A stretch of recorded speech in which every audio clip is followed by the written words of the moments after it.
Hello. इस video में हम डिफरेंस इक्वेशन का सॉल्यूशन देखेंगे यूजिंग जेड ट्रांसफॉर्म।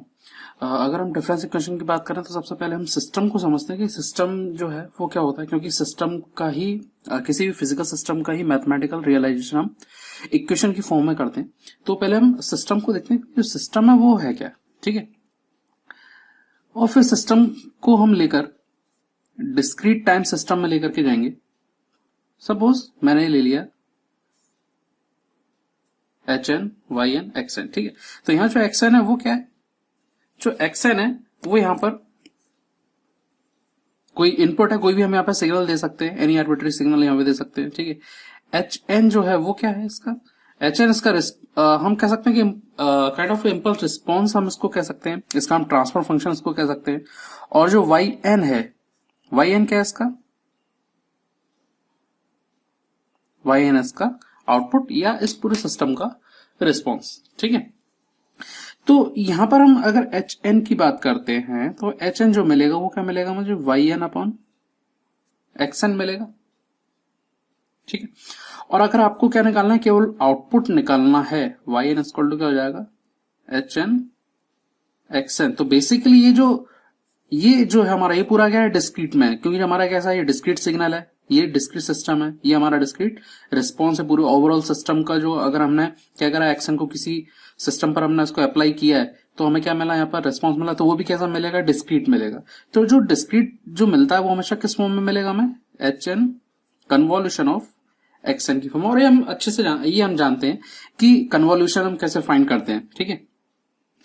तो अब यहां पर कोई भी सिस्टम का अगर एनालिसिस करना है तो उसको मैथमेटिकल मॉडल में उसको मैप करना जरूरी हो जाता है। तो कोई भी फिजिकल सिस्टम है तो हमने एक एग्जांपल ले लेते हैं हम छोटा सा, कि आरसी सर्किट है फॉर एग्जांपल,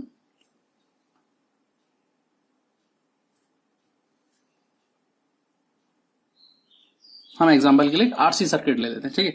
आरसी सर्किट को अगर हम इंप्लीमेंट करें, आरसी सर्किट का अगर हम मैथमेटिकल मॉडल निकालें तो वो क्या निकलेगा, देखिए यहां पर हम इसको डेप्थ में नहीं लेके जाने वाले, क्योंकि यहां पर हमारा जो फोकस है वो क्या है, डिफरेंस इक्वेशन को जेड ट्रांसफॉर्म से सॉल्व करना हमारा फोकस है।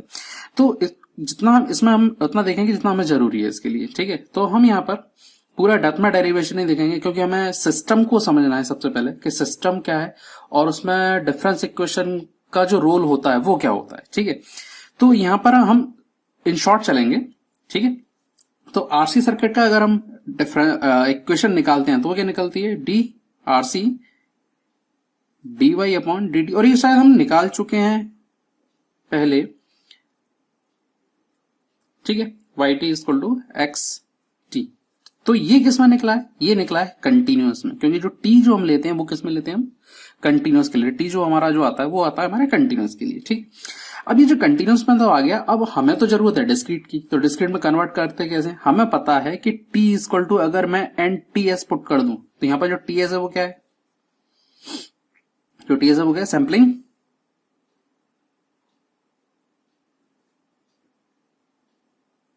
टाइम है, ठीक है। तो अगर मैं ऐसा करता हूं तो ये पूरी जो कंटिन्यूअस इक्वेशन है वो किसमें कन्वर्ट हो जाती है, या कंटिन्यूअस सिग्नल में किसमें कन्वर्ट हो जाता है, डिस्क्रीट सिग्नल में कन्वर्ट हो जाता है। तो ऐसे ही सिस्टम भी किसमें कन्वर्ट हो जाएगा, डिस्क्रीट सिस्टम में कन्वर्ट हो जाएगा, जिसको हम डिस्क्रीट टाइम सिस्टम भी हम उसको कह सकते हैं। तो यहां पर जो इक्वेशन निकलती है वो निकलेगी R C y n minus y n minus one upon T s plus y n equal to x n, ठीक है।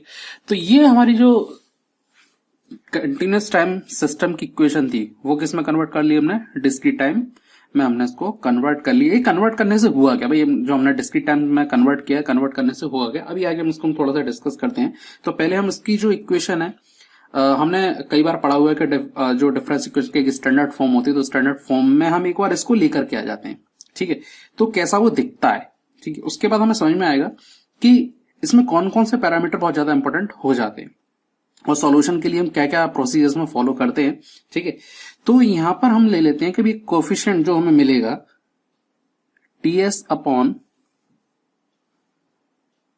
T s plus R S मिलेगा, इसको हम कोफिशिएंट बोल देते हैं B1, ठीक है। और जो मिलेगा हमें यहाँ पर minus R C upon T s plus R C equal to हम उसको बोल देते हैं ए जीरो। यहाँ पर बता दें भाई, इसको आप यहाँ से सॉल्व कर सकते हैं। हम यहाँ पर चूंकि टाइम को हमें इस वीडियो को हमें थोड़ा ज्यादा नहीं खींचना है, क्योंकि हम जेड ट्रांसफॉर्म की बात करें, तो इसलिए हम जो इंटरमीडिएट जो सॉल्यूशन है हम उस पर नहीं जाएंगे। हम यहाँ पे पहले सिस्टम की जो इंपॉर्टेंस है हम पहले उसको चेक करेंगे। ठीक है, ये आ गया। अब इसको हम क्या करते हैं, लिख देते हैं इसको simple y zero equal to b one x zero मिलेगा, एक्स एन सॉरी, यहाँ पर हम वाई जीरो, ये y n equal to b one x n मिलेगा minus a zero y n minus one मिलेगा। ठीक है, अब यहां पर अगर मैं बोलूं कि भाई ये जो एक्सएन था, हमने पहली बात की थी कि जो एक्सएन है वो हमारा क्या है, इनपुट है। अब इनपुट हम कब दे सकते हैं, इनपुट हम कभी भी सिस्टम किसी भी टाइम पर भी हम दे सकते हैं।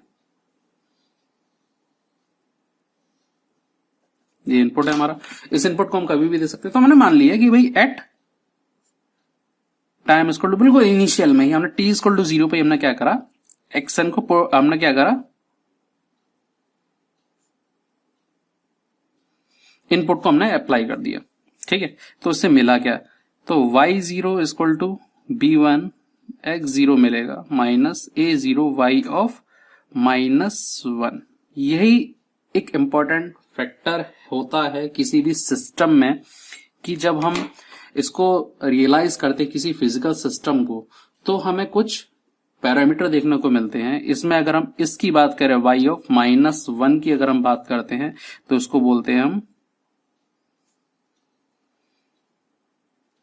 Initial condition. ठीक है, ये जो इनिशियल कंडीशन है ये क्या है, जो इनिशियल कंडीशन हमने चूंकि हमने बात की किसकी, आरसी सर्किट की बात की, तो y ऑफ माइनस वन क्या है, कैपेसिटर पर पहले से ही कोई ऑलरेडी चार्ज ऑलरेडी स्टोर है। तो चार्ज स्टोर यानी कि हम क्या, कुछ वोल्टेज तक ही कैपेसिटर पहले से ही चार्ज है। अगर हम उसको कंसीडर करेंगे तो सिस्टम का जो रिस्पॉन्स है वो कुछ और होगा।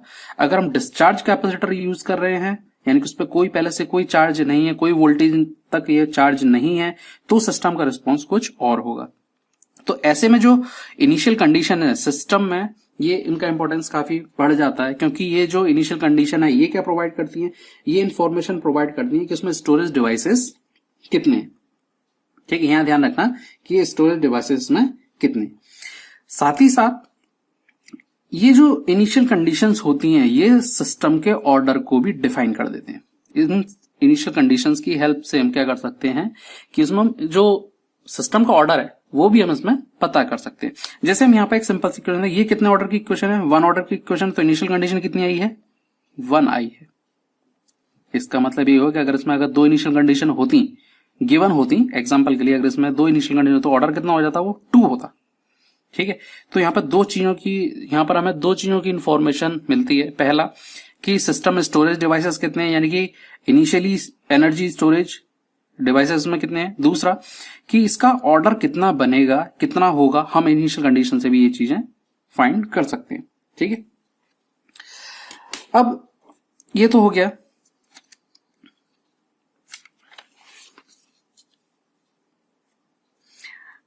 ये हमने एक स्टैंडर्ड फॉर्म देख ली, इस स्टैंडर्ड फॉर्म में इक्वेशन हमें मिल जाती है। तो हम क्या करते हैं, nth ऑर्डर के लिए, अभी कितना ऑर्डर के लिए निकला है हमारा, केवल वन ऑर्डर के लिए निकला। अब हम बात करते हैं कोई nth ऑर्डर के लिए जो स्टैंडर्ड इक्वेशन है वो क्या होती है। ठीक है, तो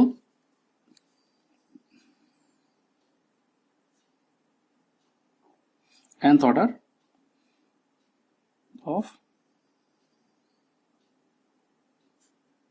डिफरेंस इक्वेशन, ठीक है, वो क्या निकलेगी, तो हम यहां पर लिख लेते हैं y of n plus a n minus one y of n minus one plus a n minus two y n minus two plus dot dot dot a zero y of n minus n। ठीक है, तो ये हो गया हमारे response के लिए। इसको हम ले लेते हैं b n x n plus b n minus one x of n minus one plus b zero x of n minus n. अगर ये स्टैंडर्ड इक्वेशन हमें आरसी सिस्टम के लिए मिल सकता है तो किसी भी सिस्टम के लिए nth ऑर्डर के लिए, अगर वो nth ऑर्डर का सिस्टम है, कंसीडर करते हैं अगर हम nth ऑर्डर सिस्टम, तो हमें उसकी स्टैंडर्ड इक्वेशन ये मिलना चाहिए, ये मिलेगी इसमें। ठीक है, अब यहां पर इन इक्वेशन को सॉल्व करने के तरीके है क्या कि हम इसमें होमोजीनियस सॉल्यूशन और पर्टिकुलर सॉल्यूशन को फाइंड करें और उसको सॉल्व करें, पर उससे जो प्रोसीजर बहुत ज्यादा लंबा हो जाता है। इसी वजह से जब हम कॉम्प्लेक्स मैथमेटिकल मॉडल्स को हम सॉल्व करते हैं तो ट्रांसफॉर्म मेथड का हम यूज करते हैं। ट्रांसफॉर्म मेथड क्या करते हैं, एक डोमेन से उसे दूसरे डोमेन में लेकर के जाते हैं, जिससे उसका कैलकुलेशन इजी हो जाता है, और जब वो कैलकुलेट हो जाता है तो उसे उस पर्टिकुलर डोमेन से वापस उसका जो ओरिजिनल डोमेन है उसमें हम वापस ले आते हैं। तो कॉम्प्लेक्सिटी जो है वो रिड्यूस हो जाती है, कैलकुलेशन इजी हो जाती है। ठीक है, और जो हमें मिनिमम टाइम में जो हमें रिक्वायरमेंट रिजल्ट चाहिए वो हमें मिल जाता है। ठीक है, तो यहां पर हम Z ट्रांसफॉर्म पर चलेंगे तो हम Z ट्रांसफॉर्म की बात करेंगे। ठीक है, तो यहां पर हमने मान लिया कि अगर XN हम ले रहे हैं और उसका हम Z ट्रांसफॉर्म निकाल रहे हैं तो हमें क्या मिलेगा, XZ मिलेगा।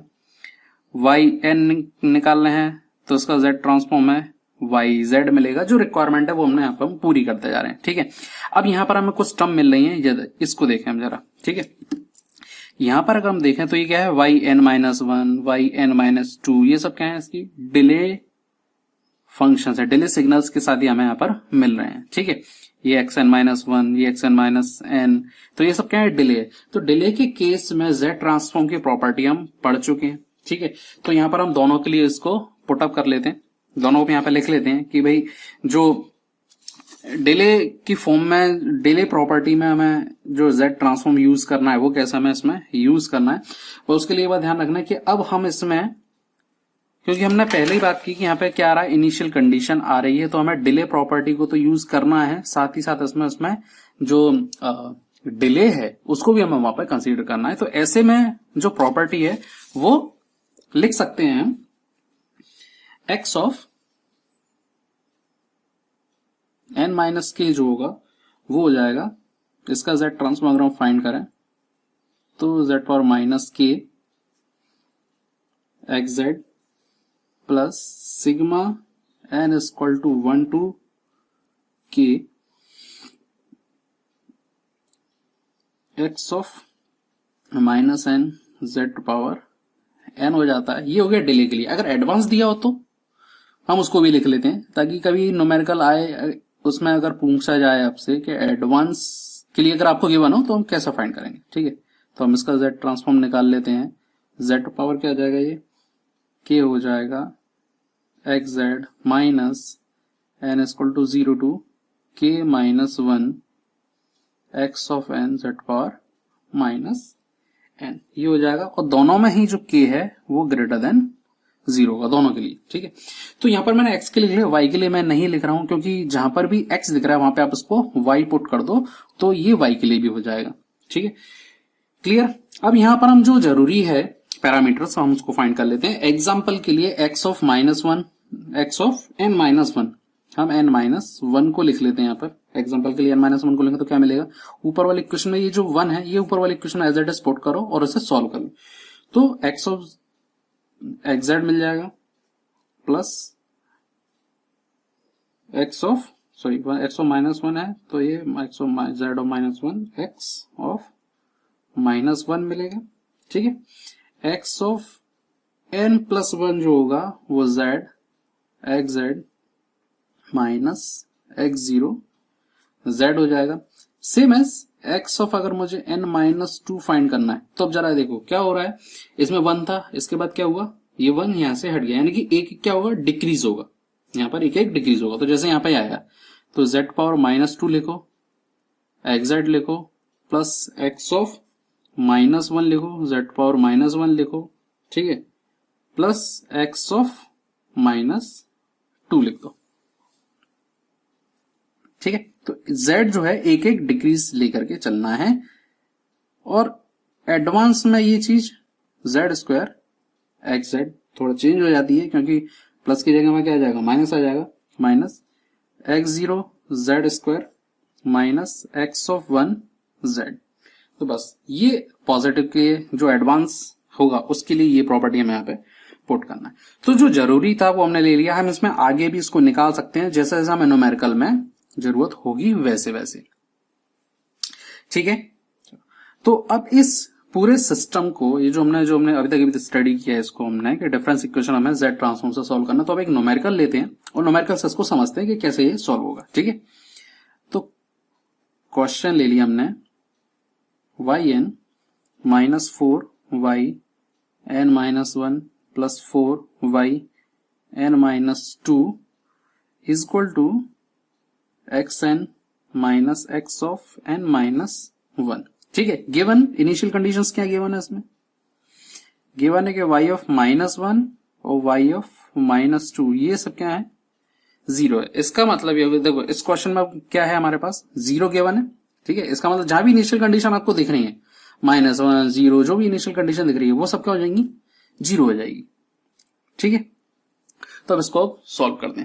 ठीक है, तो सॉल्व करें तो यहां पर हम क्या करें, इसको z ट्रांसफॉर्म्स को कन्वर्ट कर दें। z ट्रांसफॉर्म्स का ले लें, तो यहां पे z ट्रांसफॉर्म क्या मिलेगा मुझे? yn का yz मिलेगा, पहले हम बात कर चुके हैं इसकी, minus 4 z power minus 1 yz मिलेगा, plus 4 z power minus 2 yz मिलेगा, is equal to xz minus z power minus 1 xz। जो ऊपर जो हमारी प्रॉपर्टी लिखी हुई है वो एज इट इज हमने यहाँ पे अप्लाई कर दी।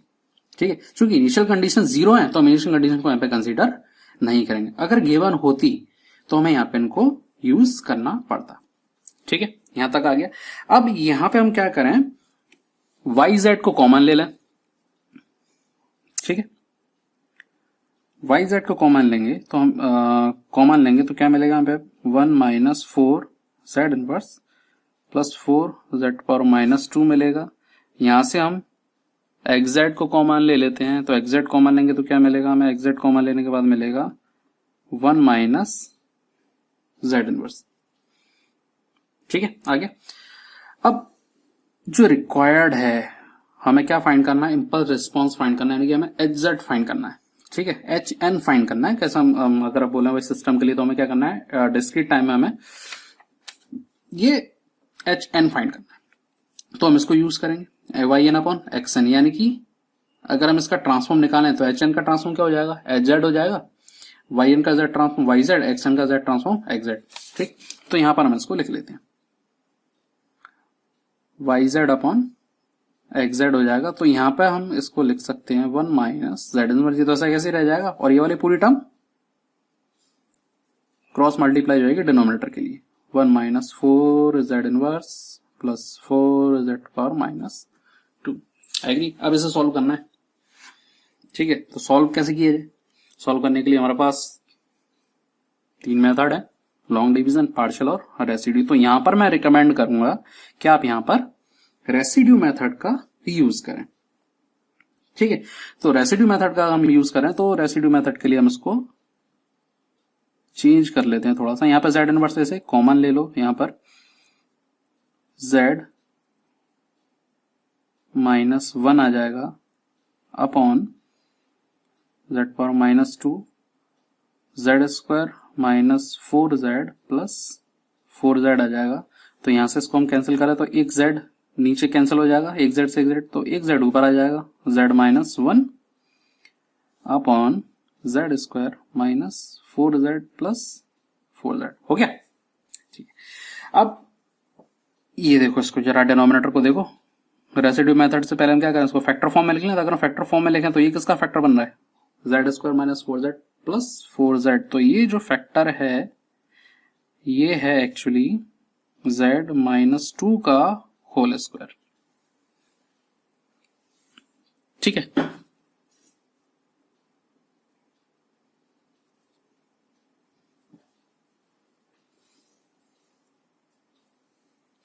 z माइनस 2 का होल स्क्वायर। अब जो रेसिड्यू मेथड है वो हम लिख चुके हैं पहले, तो जिसको अगर आपको रेसिड्यू मेथड वाला अगर लेक्चर देखना है तो प्रीवियस लेक्चर हमने ले चुके हैं रेसिड्यू मेथड पर, आप जाके वहां पर उसे देख सकते हैं। मैंने उसकी लिंक अपने आई बटन में भी दे दी, और जो पूरी प्लेलिस्ट मैंने जेड की वो इस लेक्चर के लास्ट में भी मैंने डाल दी है, तो वहां से आप उसको देख सकते हैं। तो यहाँ पर हम पोल निकाल लेते हैं, क्योंकि रेसिड्यू जो है वो पोल पर निकलता है। तो यहाँ पर हम z की बात करें तो कितना निकलेगा, 2 निकलेगा। और ऑर्डर कितना है इसका, ऑर्डर इसका 2 है, क्योंकि रिपीटेड कितनी टाइम्स है, 2 टाइम्स ही रिपीटेड है, तो m इक्वल टू 2 हो जाएगा। ठीक, तो ऐसे केस में जो रेसिड्यू है वो क्या बन जाएगा,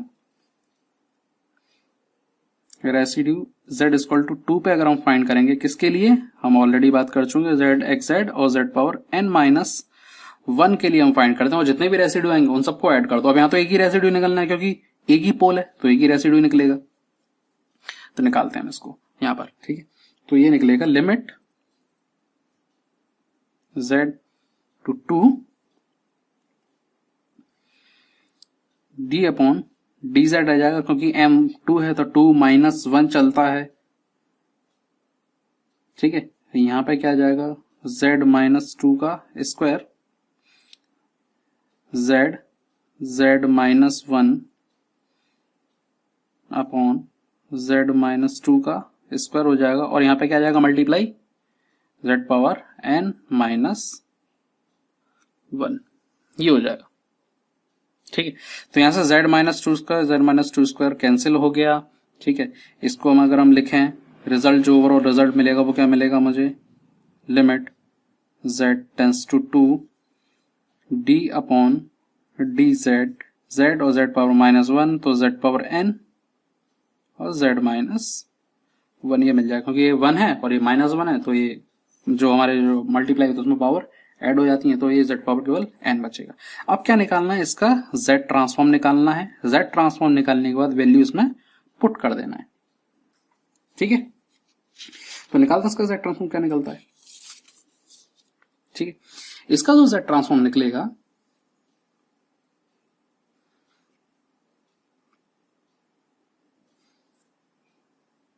limit z tends to 2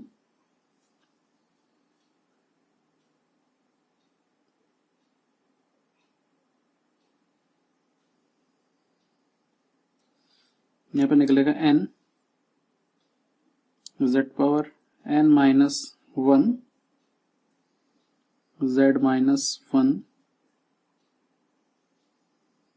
plus z power n, ये निकाल लिया हमने इसका z ट्रांसफॉर्म। ठीक है, और z डिफरेंशियल हमने इसका निकाल लिया। अब क्या करना है, यहाँ पे हमें क्या मिल जाएगा, अब hn मिल, यहाँ पे हम निकाल सकते हैं इसको, अब hn मिल जाएगा, क्योंकि अभी z की जो पावर है, जो z जो हमने निकाला है वो इसमें, अब आप इसमें पुट कर दो, z की जगह 2 जो है वैल्यू है वो इसमें पुट कर दीजिए आप।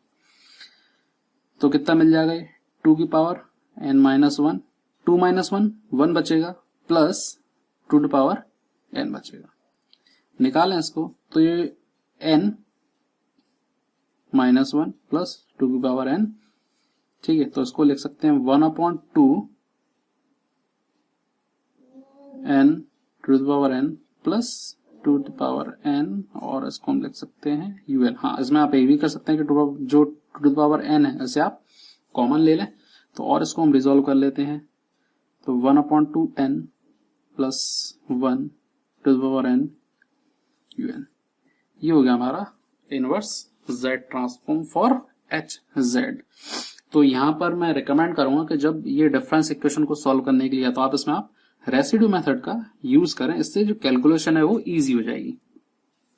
क्लियर, चलिए, तो इस लेक्चर में अगर आपको इन्फॉर्मेशन पसंद आई हो तो आप इस चैनल को आप सब्सक्राइब कर लें और बेल आइकन का बटन प्रेस कर दें, ताकि जो नेक्स्ट वीडियो है उसकी इन्फॉर्मेशन आपको मिल सके।